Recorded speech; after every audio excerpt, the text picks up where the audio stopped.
Welcome back. It is Monday, August 28th, and the MLB R5 favorite picks are on the way. It's Austin, joined by Logan. Let's recap yesterday, although we don't want to. An 0-3 day. Let's dive into it a little bit more. Padres, Brewers under 4.5.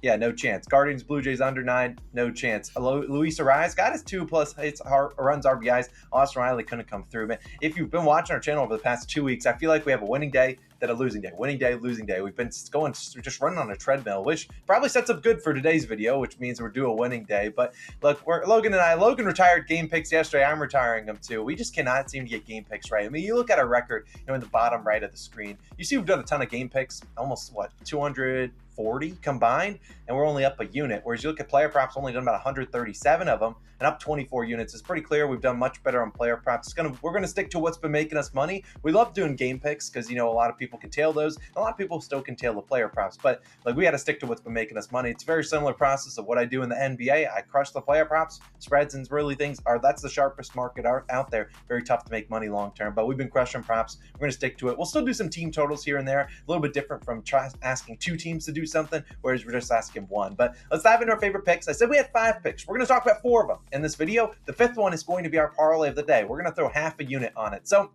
check it out. Top link in description on Dimers. It's 3 hitters to get a hit. We got 2 hit parlays in this video, but another one that's a 3-legger. We'll throw half a unit on it. It's plus 188 value. So if it does cash, we're going to get back, almost a full unit. If it doesn't, we'll just lose half a unit. We've been dialed in on the parlays of the day, especially on Mondays. Fridays are cursed because those are the ones that we give away money. We can't seem to hit those, but Mondays and Wednesdays when we do them are been hitting at a pretty good rate. So check it out. We'll track that one for half a unit. Top link in description. Go check it out. But Logan, you got a great play for the people today. What's your first one going to be?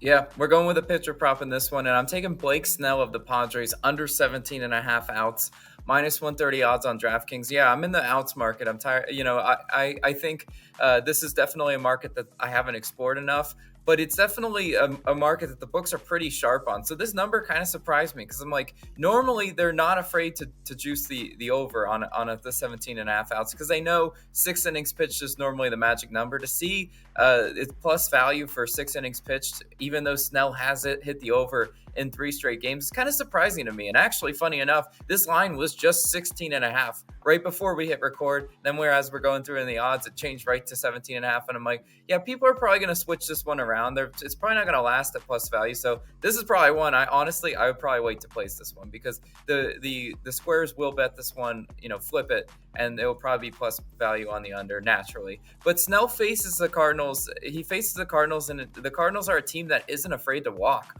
Over the last 30 days, the Cardinals have the 3rd highest walk rate at 11.1% at home versus left-handed pitchers. Obviously, Snell is a lefty, and the Cardinals also 6th lowest strikeout percentage, 18.5% over that span at home versus lefties. So once again, this is not as great of a matchup for Snell as it might appear because you look at it over the weekend. Yes, the Cardinals absolutely stunk it up. They only put up 3 total runs in 27 innings at Philadelphia, but today they're at home where notoriously this season they've played a lot better. They have not been a good road team at all. You look at Blake Snell too. Blake Snell has not been a great road pitcher. Snell, 5.62 walks per 9 ratio on the road this year.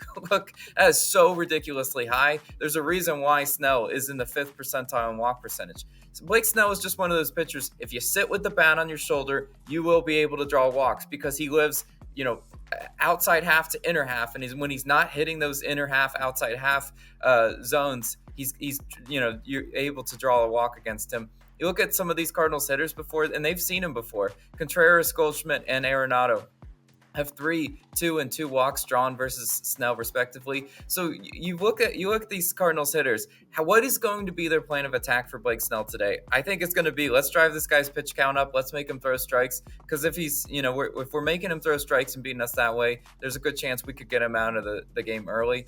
Long bats resulting in walks is how the pitch count is driven up for Snell, and what leads us to an under in this one. Look, no one loves taking unders ever, but I definitely think the under is the play in this one. I would be really shocked if the books aren't sharp in this odds market, especially because they've been sharp on these outs props all year long. So I'm going to go ahead and take that one for my first play. But Austin, what are you going with today? Yeah, Logan, I really like the play. You talked about that lefty matchup for him. That hopefully the Cardinals just sitting with their bats on the shoulder, just waiting for something to hit, because we know Blake Snell throws like 10% of his pitches are strikes. I swear everything else is a ball. But for my pick, I said we had banned game picks, but this is going to be one that is a similar to a game pick, but it's going to be a team total. And it's going to be the Rockies team total over 2.5 runs in the first 5 innings, which is minus 105 on DraftKings. Now, for my FanDuel people that do not have a first 5 team total, I really don't want to target the Rockies full game team total. Don't really have any interest in that. I would go to more towards a first 5 same game parlay, which would be the Rockies plus 3.5 in the first 5 and the over 4.5 in the first 5. That's minus 106, almost the same value as this. Assuming the Rockies score 3 runs, you're asking for the Braves to score 2 against Austin Gomber. I certainly think they're capable of doing that. We know the Braves have all the firepower in the world to drop 2 runs easily in the first 5 innings. But look, I just think I really like the Rockies today in this match. I'm not saying the Rockies win this one outright, but I think their bats show up. And you look at who they're going to face, it's going to be Bryce Elder, who will start for the Braves. And you look at his stats, 3.39 ERA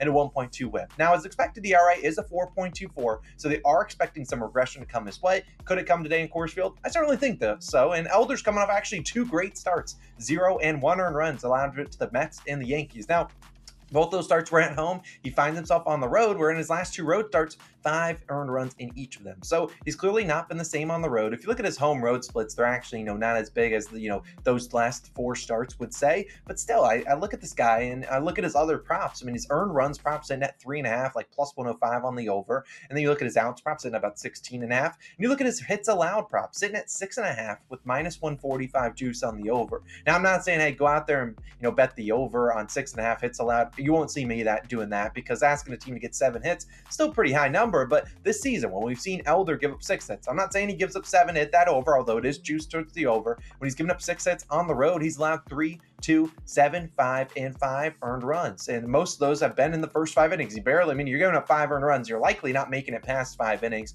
The only time I went under was against Cleveland. And we know Cleveland, not really a team that hits for a ton of power. Although yesterday they were smacking home runs left and right when I took an under with Kikuchi on the mound. But still at the same time, you look at him, he's been given, when he gives up the hits, he's going to give up a bunch of runs. And I think this is a Rockies team that when they get their hits at Coors Field, you see them being extra base hits, home runs, and things of that nature. They've seen Elder before, and he kind of cooked them. Like 6 innings pitched, only 4 hits, 1 earned runs. That was in Truist Park. This one's in Colorado. And you look at the pitches Elder's going to throw, 75% or so are going to be sinker and slider. We've seen with those off-speed type pitches, guys that need those breaking balls to do well. When you're in Coors, the air's obviously, you're at mile high in elevation. Sometimes those pitches don't drop where you expect them to, and you leave a sinker or a slider right across the middle of the plate. And guys on any team, and just even the Rockies, they'll be able to do damage with them if you're putting a sinker that lands in the middle of the zone. Any MLB hitter can do something with it. I just think Elder, who hasn't allowed a home run in 3 straight starts, maybe is due a rocky start, no pun intended. I think that the Rockies score some runs here today. Give me their first 5 team total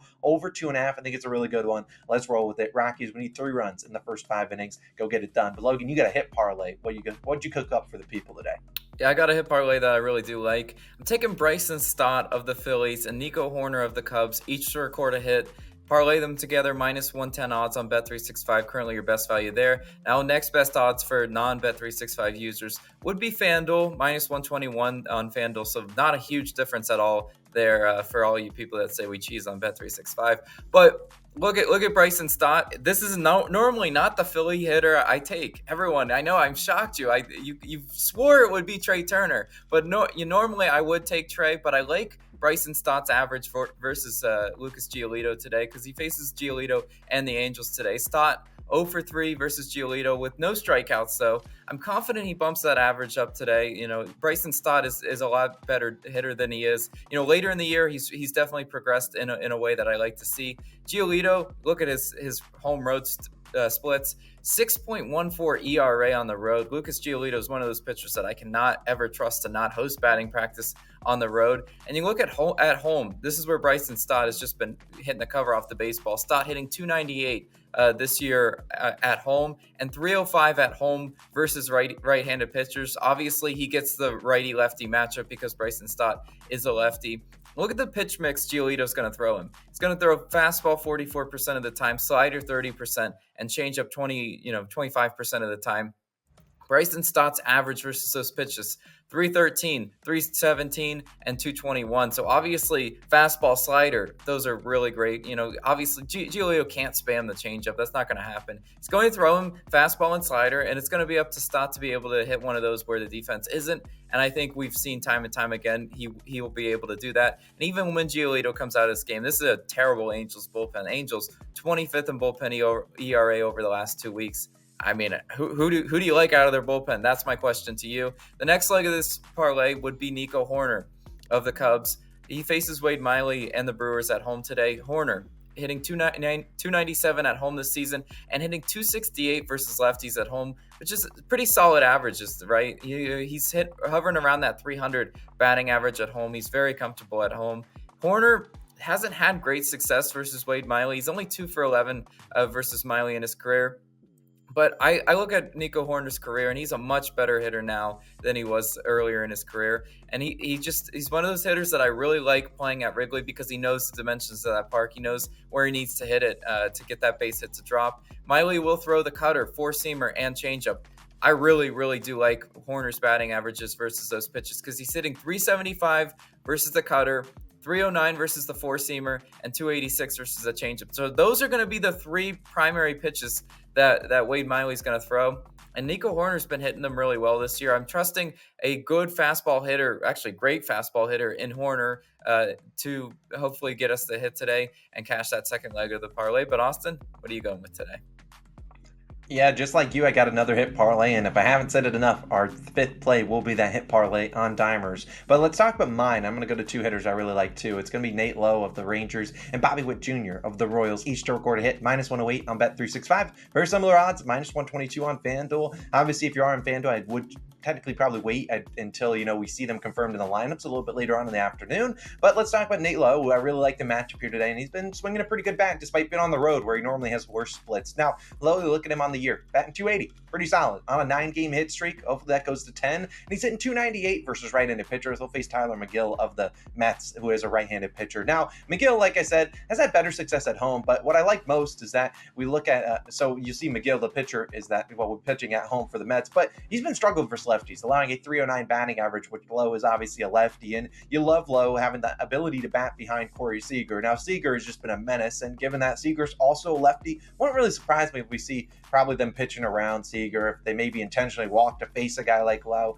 I really wouldn't be surprised there too. And we look at to lefties, McGill, the pitches he's going to throw, a lot of four-seam fastballs, 58% of the time. Then you got some slider, changeup, and curveball mixed in there. But Lowe's been hitting the fastball pretty well, 311 on the year. Then you look at the other splits, 226, 341, and 246. Not too shabby. I think Lowe will have his good chances to get a hit against McGill. And also a Mets bullpen I'm really not too high on. My main negative about Lowe is that he walks a lot, 87th percentile walk percentage. Obviously, we don't pay him to walk. We don't really want to see him walk a ton. But even if he does walk here and there, I think he has plenty of plate appearances today. He'll get at least 4, given they're the road team. Potential for 5, depending on how well or bad, how bad McGill pitches today. So I like Nate Lowe to get it done. But next up is going to be our boy Bobby Witt Jr. And I've kind of been avoiding Bobby just because he's been on the road. And I really don't love trusting him on the road. I don't love trusting him a ton. I also don't love trusting his teammates either. Just can't seem to hit on the road consistently. However, at home where they are today, I really like him. And they're facing the Pirates. Now, you look at Bobby Witt Jr., batting 278 on the year. He's hitting 302 at home. You see why I'd like to trust him at home. He has a hit in 11 of his last 12 home games. While I wish, Bobby was facing a lefty, he does have slightly better splits versus lefties than righties. Still going to get Johan Oviedo, who I really don't, think is the best pitcher in the league. He'll throw him plenty of pitches to hit. Oviedo throws nearly 50% four-seam fastball, 32% slider, 10% curveball. You look at Bobby's expected batting average, 280, 269, and 288. I mean, those are all great averages against all those three pitches. When you think about expected batting average, you're thinking about they normally use this is how hard he hits the ball. This is where he hits it to. This is the expected batting average. Maybe a league average guy to get a hit there. Unlike, most guys, Bobby Witt Jr. is not really a league average player. This guy 100th percentile in sprint speed. So I normally say, well, those expected batting averages are high. Bobby Witt Jr. is probably higher given that he's got 100th percentile in sprint speed. So he can beat out those infield singles. We've seen him do plenty of times. He also could just get a regular single, double, triple home run. He can do it all. I love trusting Bobby Witt Jr. at home against Oviedo and also a Pirates bullpen that really hasn't been that great over the past, really all season long. So Bobby Witt Jr., Nate Lowe, each to get a hit. I think they got a good chance. Hopefully our 2 hit parlays cash. And as a reminder, our 5th play, which we will track at half a unit, so only risking half a unit. If you normally are betting $100 on our plays, we'd say bet $50 on this one. It's going to be our 3-leg hit parlay. You can check it out, top link in the description. I'll tell you one of the hitters right now is Jose Altuve. You can go find out the other 2 hitters on Dimers. It'll be linked at the top link in the description. Go check it out. That'll be our 5th pick we are going to track. And we'll also link it right on the screen. You can just click the link right over here. You can go to the Dimers parlay and check it out. Let's have a great day. Let's go 5-0. Let's have a great bounce back day after yesterday's, just bad Sunday. Let's have a great start to the week. We'll see you guys again tomorrow. Peace.